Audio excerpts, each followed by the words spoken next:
축복합니다. 축복합니다. 축복합니다. 제가 기도하겠습니다. 주 뜻대로 쓰임받으며 하나님의 선하신 일꾼으로서 또 불러주신 것 감사드립니다. 말씀을 통해 하나님의 살아계심을 경험하게 하시고 또 은혜와 충만함으로 역사하시는 주의 뜻만 기억하며 나아가게 하여 주옵소서. 예배 가운데 하나님의 역사하심과 인도하심을 경험하길 원하오니 인도하여 주옵소서. 예수님의 이름으로 기도드립니다. 아멘. 모임 가운데는 다 이제 존재의 목적이 있습니다. 또 친목 모임은 친목 모임 나름대로 목적이 있을 것이고, 또 어떤 사회적인 어떤 기업이라든지 다들 사람들이 모이는 곳에서는 그에 합당한 또 목적들이 있게 되는데, 교회 공동체는 목적은 분명합니다. 또 그리스도 예수께 영광 돌리고 그 은혜와 충만함을 세상 가운데 나타내는 그 귀한 그 공동체의 사명이 주어지게 됩니다. 오늘 성경 말씀 가운데서도 예수님께서 온천하에 다니면서 만민에게 복음을 전파라고 말씀하셨고, 그 말씀 그대로는 지금도 여전히 우리에게 유효하고 있고, 또 교회 공동체는 하나님 말씀대로 움직이고 반응해야 됨에 대해서 또 이야기합니다. 교회 가운데서 이제 전도 이야기했을 때에 점점 더 이제 교회가 가면 갈수록 복음을 전해야 된다라는 것 자체가 낯설게 다가옵니다. 이 시대 가운데서 복음을 전하는 것이 얼마나 이제 낯설게 다가오는가. 점점 더 뭔가 삶의 여정 가운데 이 부담되는 것에 대해서는 피하려고 하는 부분들이 많이 있잖아요. 지금 이제 통계를 보더라도 성도들에게 가장 부담스러운 것이 이제 복음 전파, 전도로서 이제 비춰지게 되는데요. 복음을 전하고자 했을 때에 또 우리에게 있어서 하나님께서 맡겨주신 사명으로서 말씀하고 있는데, 참 아이러니한 것은 주님 가장 원하신 일들이 신앙 공동체 가운데서 가장 부담스러운 일들로 또 인식되고 있다라는 거예요. 우리가 삶을 살아감에 있어서 사명이라는 것은 이제 목숨 걸고 행해야 되는 하나님의 약속과 그 명령에 대해서 말씀하고 있는데, 그 하나님의 말씀, 이 시대 가운데서 복음 전파의 사명을 감당하는 것이 힘들고 어렵지만, 교회의 존재 목적, 교회는 친목 모임도 아니고 복음 전파를 위해서 이제 존재해야 되는 것이 바로 교회임을 말씀합니다. 그래서 첫 번째로 교회의 복음 전파는 모든 신앙인들을 향한 보편적 사명입니다. 복음을 전한다는 것은 하나님께서 신앙인들에게 보편적으로 말씀해 주신 내용입니다. 그래서 이 시대 가운데서 하나님 말씀을 전하고자 하는 부분들이 분명히 선행되어야 되는데, 왜냐하면 부활을 경험했으면 복음을 전해야 된다라고 이제 말씀드립니다. 신앙이라는 것은 예수님께서 사망 가운데 부활하셨다라는 사실에 대해서 신뢰하고 믿는 사람들이 이제 신앙인들이고, 그것을 믿는다는 것은 죽음 이후에 천국과 지옥이 있다는 사실에 대해서 그것도 믿는 거잖아요. 그러니까 주변 한 사람 한 사람을 향해서 복음 전파의 사명을 감당해야 되는 것. 그리고 이제 무엇보다도 주님의 마음으로 주변 사람들을 긍휼히 여기는 모습들이 분명하게 있어져야 됩니다. 복음 전해야 되는 게 억지로 의무적으로 할 수는 없거든요. 주변 한 사람 한 사람을 향해서 그들에게 내 인생에 그리스도 예수 주님이 필요한 것처럼 주변 한 사람 한 사람에게도 그리스도 예수 주님이 필요한 이유가 분명히 이제 모든 사람에게 있게 되는데, 많은 이들이 이 시대 가운데서는 물론 죽음 이후에 천국에 가는 것도 중요한데, 이 시대 가운데서도 이제 마음 들 곳을 알지 못하는 이들이 너무나도 많이 있다는 거예요. 세상 혼자 삶을 살아가는 것이 아니라 그래도 누군가가 도움을 줄 수 있는 사람이 있으면 좋을 텐데, 그것을 넘어서서 내 마음과 생각을 나누고 공유할 수 있는 것. 여러분 어떠세요? 주변 사람들에게 마음속에 있는 속마음 하는 것이 좀 어떻습니까? 점점 힘들어지는 것 같아요. 예. 다른 사람 일에 관심을 기울이는 것도 부담스러워하고, 다른 사람이 또 내 일을 아는 것도 부담스러워하는 시대잖아요. 점점 더 다른 누군가에게 피해 주지 말고 또 피해 당하는 것도 이제 참지 못하고, 시대가 점점 더 그렇게 흘러갈수록 뭔가 인생을 살아간다는 것 자체가 마음과 생각을 공유하고 함께 더불어서 삶을 살기보다는 어느 순간부터 점점 더 시간이 가면 갈수록 삶의 모습이 외로워지고 또 어려움이 가중되는 거, 이야기하고 싶지만 이야기할 상대를 찾기 힘든 시대가 또 지금의 모습이 아닐까라는 생각을 해보게 됩니다. 요즘에는 식당도요, 보면은 저녁 할인을 더 많이 해준대요. 그런 식당이 늘어난대요. 이전에는 점심 할인이 많았잖아요. 이제부터는 이제 많은 부분 저녁 할인. 왜 그렇습니까? 사람들이 저녁 시간에 잘 안 모이는 거예요. 안 모이니까 뭐 이제 모임이 점점 사라진다라는 것은 개인적인 시간도 확보하고 가족과 시간을 보낼 수 있는 것도 물론 있겠지만은 그만큼 뭔가가 이제 삶을 나누고 함께 할 수 있는 그런 부분들. 점심에 모이면은 잠깐 모이잖아요. 길게 만날 수가 없잖아요. 저녁 시간 이제 충분히 만남에 대한 이런 시간들이 확보가 되는데, 근데 잠깐 이제 점점 더 모임과 만남 자체가 이제 차단되는 것이고, 그래서 이제 또 이제 가족 간의 관계성, 공동체가 훨씬 더 이전보다는 중요해지고, 또 가족을 넘어서서 신앙 공동체가 중요해지는 이유가 거기 있지 않을까라는 생각도 좀 해보게 됩니다. 그래서 내 인생 살아가는 것도 다 힘들죠. 각각의 문제들이 있고 어려움이 있기 때문에 내 인생 내가 바라보고 해결하는 것도 힘들지만은 주변 사람들을 좀 기억하면서 나를 벗어나서 누군가를 좀 돌아보고 살아갈 수 있는 것. 그러니까 전도하려고 하다 보면요, 주변 사람들에게 관심을 기울일 수밖에 없어요. 주변에 있어서 사람들의 아픔과 어려움에 대해서도 귀를 기울이게 되고, 또 그들의 어려움들을 어떻게 채워주며 나아갈 수 있을까에 대해서도 한 번 더 생각을 해보게 됩니다. 복음 전파가요, 우리가 알겠지만은 입으로 되는 것이 아니라 삶을 통해서 이루어져야 됩니다. 그러니까 내가 복음을 전해야 되겠다고 마음 먹으면 나가서 전도지 나누는 것도 있지만은 조금 더 나아가서는 주변 누군가에게 내 안에 있는 주님으로 해서 기쁨을 누려야 되고, 그 기쁨이 전달돼 나아가는 과정들 가운데서는 나누고 섬김이 있지 않고서는 불가능합니다. 교회 공동체와 한국교회도 마찬가지거든요. 교회는요, 나눔과 섬김을 통해서 지금까지 성장해 온 것입니다. 해외 선교지도 마찬가지입니다. 복음을 전하는 것 자체가요, 누군가의 헌신과 희생 없이는 불가능합니다. 어제 다른 목사님 좀 만났는데, 이제 인도네시아 선교 갔다 왔는데,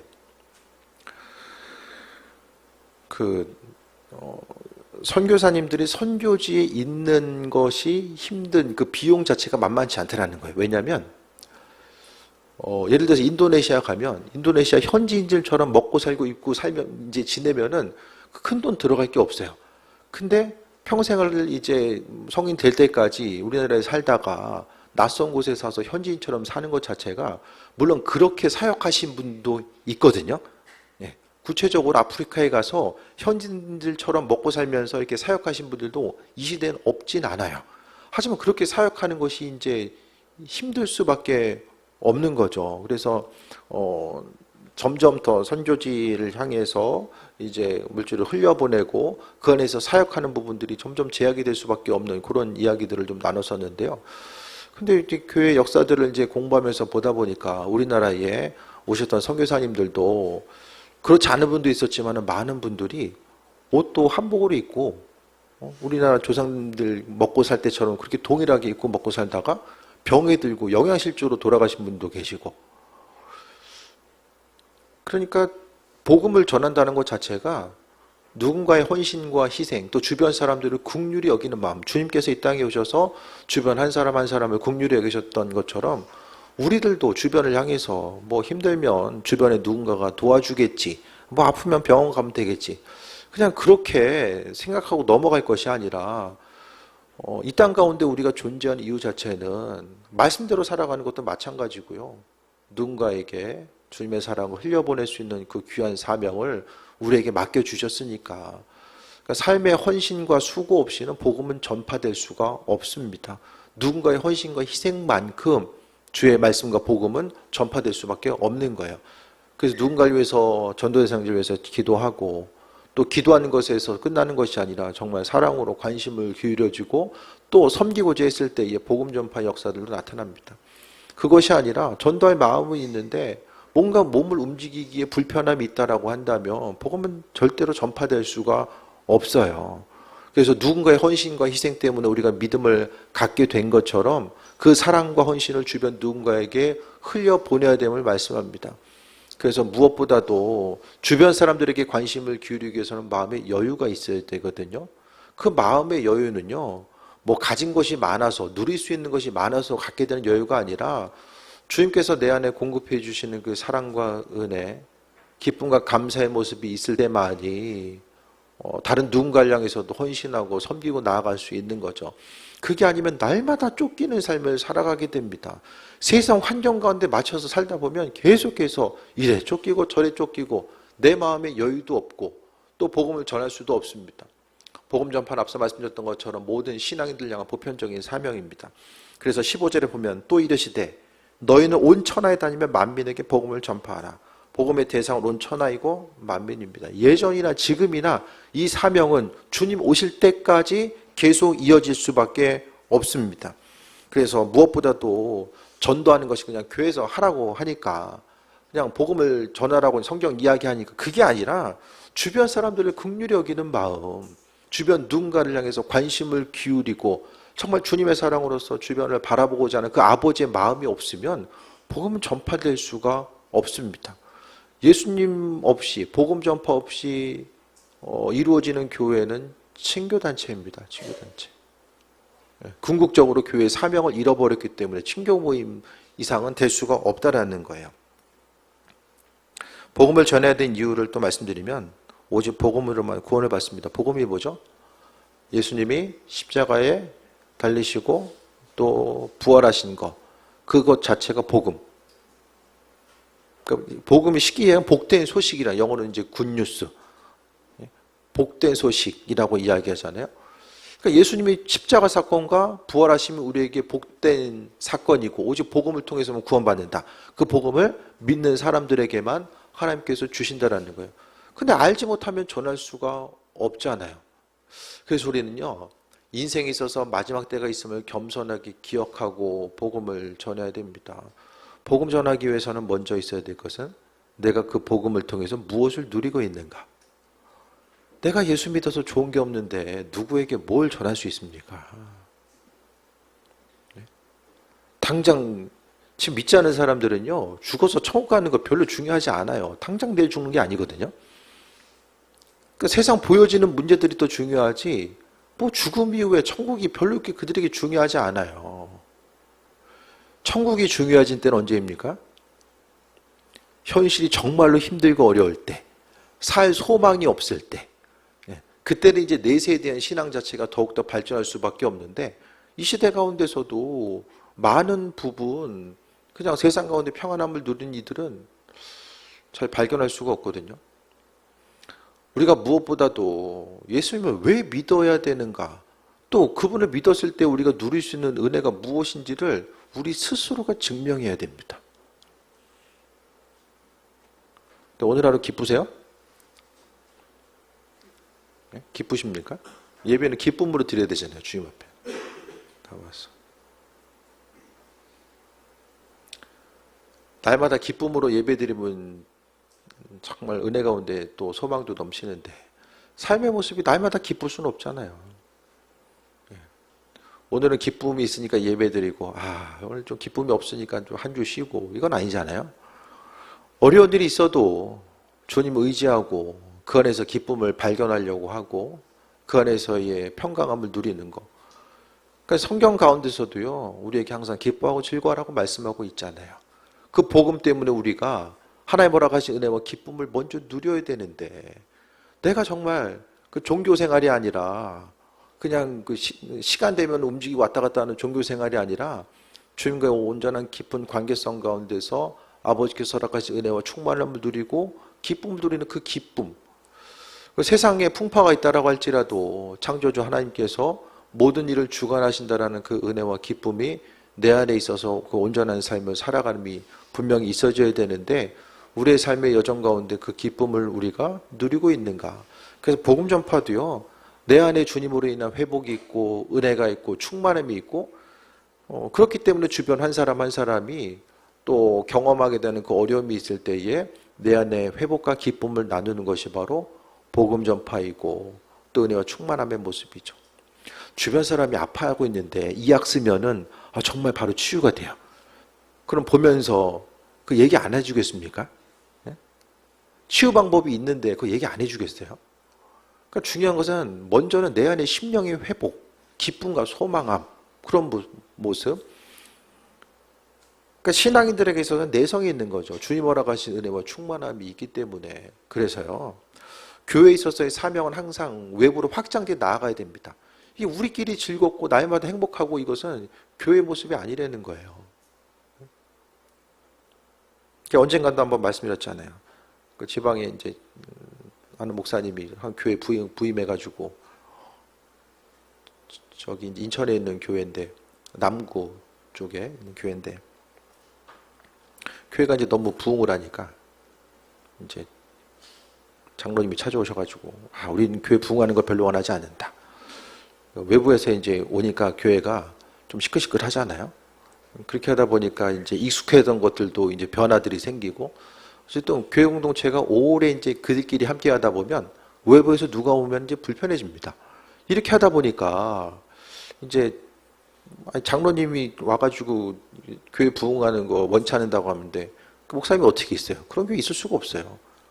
그래서 이제 좀 뭐 임지 이동이 또 되어지고 이분이 이제 지방 갔다가 다시 인천으로 오면서 그 얘기를 하시더라고요. 그때 교회 부흥 원치 않는다고 얘기했던 그 장로님이 찾아와서 정말 사죄했다. 그거는 이제 뭐 목사님을 향한 사죄가 아니라 하나님께 하지 말아야 될 것들이거든요. 근데 교회 공동체가 전도하는 데 중심을 두지 않으면 이 내부적으로 계속해서 조금씩 교회가 죽어갑니다. 힘을 잃어가게 되고 교회 존재 목적 자체가 사라지기 때문에. 그럼 교회가 전도하려고 했을 때 만사형통하냐? 그건 아니거든요. 우리 교회도 이제 복음 전하기로 마음 먹었기 때문에 여러 가지 일들이 있을 거예요. 왜냐하면 사단이 전도하는 거 싫어하거든요. 복음 전파 얘기하다 보면 이제 뭐 여기 계신 분들은 안 그러겠지만 또 전도 얘기하는구나. 다들 그 마음의 기쁨과 평강함을 위해서 또 설교 가운데 위로 벗겨져 모였는데 이게 설교하라고 하면 뭐 하나 또 짐덩어리 하나 안고서 이제 돌아가는 것 같잖아요. 교회가 전도하기로 마음 먹고 기도하기로 마음 먹고 여러분도 개인적인 삶을 하나님 말씀대로 살아가고자 했을 때 계속해서 이제 어려움들이 닥칠 거예요. 교회도 다들 마음이 준비하세요. 복음 전하려고 하는 교회는 사단이 그냥 두지 않아요. 끊임없이 방해합니다. 마음과 생각을 분열시키고 또 말씀을 왜곡해서 듣게 하고 여기서 이 얘기 설교 시간을 하는데 듣는 사람은 다 다르게 듣는 거예요. 졸지 마시고 정신 똑바로 차리고 말씀 들으셔야 돼요. 그와 같은 일을 이게 왜냐하면 그냥 하는 소리가 아니라 이게 교회의 역사입니다. 교회가 복음을 전하고자 했을 때에 얼마나 큰 어려움을 경험했는지 말씀대로 살아가고 본질을 지키고자 했을 때에 교회가 얼마나 큰 어려움을 당했는지가 교회 역사를 통해서 보게 되고 그러니까 사단이 제일 싫어하는 것이 예수님 믿는 것이고 그 예수님 믿는 것을 통해서 복을 누리는 것을 제일 싫어하거든요. 사단이 싫어하는 일들을 행하고자 하니까 그 교회를 향해서 계속해서 집중하는 거죠. 복음 전하려고 하지 않은 교회는 사단도 별로 관심이 없어요. 그냥 본질을 잃어버렸기 때문에 관심이 없습니다. 그러니까 우리의 삶을 통해서 우리의 신앙이 무엇보다도 복음을 전하려고 하면 내가 깨어있고 주님의 은혜를 누리고자 하고 그 은혜 가운데 새 먹고자 하는 모습들이 계속해서 이어져 나가는데 그게 아니면 본질을 잃어버리게 되고 또 종교생활, 이제 신앙생활이 형식화되는 거야. 이때쯤 되면 이거 하고 이때쯤 되면 요거 하고 그 할 수 있는 것 자체가 주님의 은혜로 행하는 것이 아니라 정해진 틀 가운데서 움직일 수밖에 없다라는 거예요. 그래서 복음을 전하라고 말씀하고 있고 왜냐하면 오직 복음 때문에 구원받는다고 하는데 그 구원받음이 죽어서 천국 가는 것만 이야기하는 것이 아니라 이 세상을 살아감에 있어서도 마음의 기쁨과 소망함을 누리고 마음을 흔들고자 하는 외부에서 바람이 불 때마다 그냥 움찔하는 것이 아니라 움찔하는 것이 아니라 하나님의 은혜 가운데 또 세임 얻는 삶을 살아갈 수 있게 됨을 이야기합니다. 그 다음에 기도와 말씀으로 충만해줘야 됩니다. 16절부터 볼까요? 믿고 세례를 받는 사람은 구원을 얻을 것이요 믿지 않는 사람은 정죄를 받으리니 믿는 사람들은 구원받고 믿지 않는 사람은 정죄받는데요. 정죄받는다라는 것은 죽음 이후에 죄값 치른다는 거예요. 죄 지은 것은 사라지지 않아요. 오직 그리스도 예수 주님의 은혜와 능력이 아니면 사라지지 않거든요. 세상을 살아가면서 수많은 죄를 죽음 이후에 다 이 죄값 치러야 된다고 생각을 해보세요. 17절 보면 믿는 자들에게는 표적이 따르리니 곧 그들이 내 이름으로 귀신을 쫓아내며 새 방언을 말하며 뱀을 집어올리며 무슨 독을 마실지라도 해를 받지 아니하며 병든 사람에게 손을 얹은 즉 나으리라 하시더라. 결국 복음 전파는요, 성령께서 하시는 거예요. 우리가 막 힘쓰고 노력하고 애써서 뭘 비춰주 그게 중심이 아니라 우린 그냥 도구로서 쓰임 받는 거고요. 모든 일들은 주께서 행하신다는 거예요. 성령께서 주인 되셔서 복음 전파의 사명, 하나님의 일이잖아요, 이게. 복음 전파가 우리 일이 아니라 주 일이거든요. 그러니까 주께서 알아서 하시는데 주님께서 사용하시기 합당한 도구들, 아무것도 없는 것보단 그래도 우리가 준비됐을 때 주님께서 우리를 사용하시기가 훨씬 더 수월하시겠죠. 물론 우리 없이도 하실 수 있으시지만은 준비된 만큼 우리가 더 사용받을 수 있습니다. 사도 바울도요, 그가 헬라어 못했으면은 세계적으로 복음을 어떻게 전파합니까? 고린도 가서, 에베소 가서 어떻게 복음을 전파합니까? 그가 하나님 말씀도 알고 또 헬라어를 알고 있었기 때문에 나가서 이제 쓰임받는 삶이 될 수 있었고 또 그 안에서 영성이 있었기 때문에 치유와 회복의 역사 또한 있었던 거죠. 기도와 말씀 가운데 성령이 일하십니다. 그냥 이루어지는 것이 아니라 기도 말씀 가운데 성령께서 일하시고, 그러니까 내 안에 기도와 말씀을 통해 충만하게 되면 성령께서 말씀하시는 그 은혜와 감동이 무엇인지를 깨달아 알게 됩니다. 주께서 무엇을 원하시는지를 알게 돼요. 그래서 그냥 내가 복음을 전하고 싶은 사람도 있겠지만은 주님께서 마음에 감동 주시는 사람에게 또 전할 수 있고, 누구에게 만나라, 누구에게 한번 연락을 해볼까? 그 마음 또한 주께서 주시는 거죠. 복음 전파는 성령이 행하십니다. 그러니까 결국 복음을 전하기 위해서 어떻게 됩니까? 기도해야 돼요. 말씀과 기도가 먼저 선행되어야 되고요. 그 다음에 주께서 그 한 사람 한 사람을 움직이시도록 그 다음에 기도와 말씀 이후에 섬김의 모습이 뒤따라 와야 됩니다. 기도 없이 열심히 섬긴다라고 해서 그것이 열매 맺을 수 있는 것도 아니고 기도만 한다고 되는 것도 아니에요. 기도와 말씀 또 이 섬김의 모습이 같이 이루어져야 됩니다. 그래서 복음 전파는 사람 스스로가 하는 것이 아니라 성령께서 행하시는 거죠. 성령이 주인 되셔서 움직이고 반응하는 것. 복음 전파는 어떤 시작이 있고 완성이 있기보다는 우리는 그냥 과정인 거예요. 신앙의 여정은 과정이 중요합니다. 하나님과의 관계성이 한 가지 한 가지를 만들어가는 과정이 중요한데, 이 복음을 전하다 보면은 내 심령 자체가 온전해질 수밖에 없고, 앞서 말씀드렸던 것처럼 나도 건강해지고 주변 사람들도 건강해지는 삶. 복음을 전하는 삶을 살기 위해서는 기도와 말씀이 이루어져야 되고요. 내 안에 기쁨이 있어져야 되고 항상 주변 누군가에게도 관심을 기울입니다. 내 한 몸 그냥 유지하기 위해서 그 힘쓰는 것이 아니라 누군가에게도 관심과 사랑을 베풀어주고, 그러니까 우리가 좀 의식적으로 기억하지 않으면은 누군가를 섬기는 일을 할 수가 없어요. 개인주의적인 성향 자체가 너무나도 강하게 있기 때문에, 하지만은 말씀 가운데 살아가는 것, 무엇보다도 기도와 말씀으로 충만해지는 삶을 살아가야지만이 복음도 전해질 수 있고, 복음 전하는 삶을 항상 영육간에 강건함이 있습니다. 영적으로 강건해요. 영성이 살아있기 때문에. 그러니까 복음을 전하다 보면 내가 스스로 할 수 없다라는 사실을 알게 되거든요. 사람이 사람 설득할 수 있습니까? 이 불가능합니다. 이 불신 사회 가운데서는 사람이 사람을 설득할 수가 없어요. 좋은 것이라고 이야기해도 사람들은 이게 정말 좋은 것일까? 의심하고, 선을 베풀었을 때에 갑자기 친한 사람이 나한테 잘해줘. 그럼 무슨 생각이 드세요?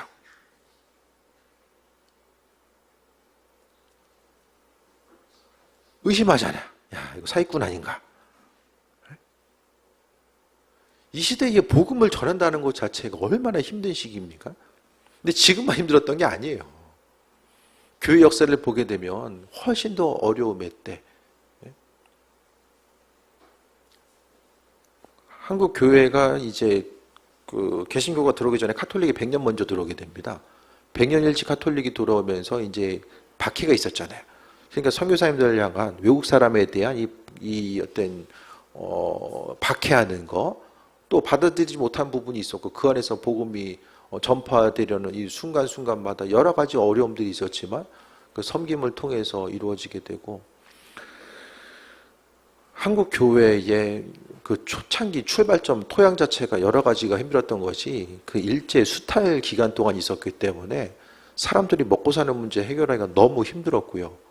또 정치적으로도 여러 가지 탄압을 받게 되고 그 안에서의 어떤 복음의 씨앗이 자생되는 나아가는 과정 가운데서 정말 주님의 은혜가 아니면 이 땅에 복음의 씨앗이 전파될 수 없었던 것들을 이제 발견하게 되는데, 무엇보다도 기도와 말씀으로 충만한 삶을 통해서 살아가는 것. 그러니까 여러 가지를 떠나서요, 우리가 한 사람 한 사람이 어떤 신앙적인 것을 떠나서도 그냥 내 한 몸 잘 살다가 그냥 사라지고, 근데 내가 없어지면은 기억됨도 없고 내가 없어짐을 통해서 불편해하는 사람들도 없고 아무도 없다라고 한다면 모르겠어요. 그게 얼마나 이게 좀 불행한 일일까. 한 사람이 세상을 살아감에 있어서 우리의 존재 목적이 그래도 좀 누군가에게 있어서 도움을 줄 수 있고 그들이 살아가는 것에 대해서 또 이제 누군가에게 헌신을 통해서 기쁨과 소망함을 누리는 삶을 살아가는 거죠. 삶의 순간순간마다 우리의 존재 목적이 분명하고 또 우리가 개인적으로 할 수 있는 일들이 얼마나 있겠습니까? 다른 사람을 향해서 우리가 돕고 싶어도 한계가 있잖아요.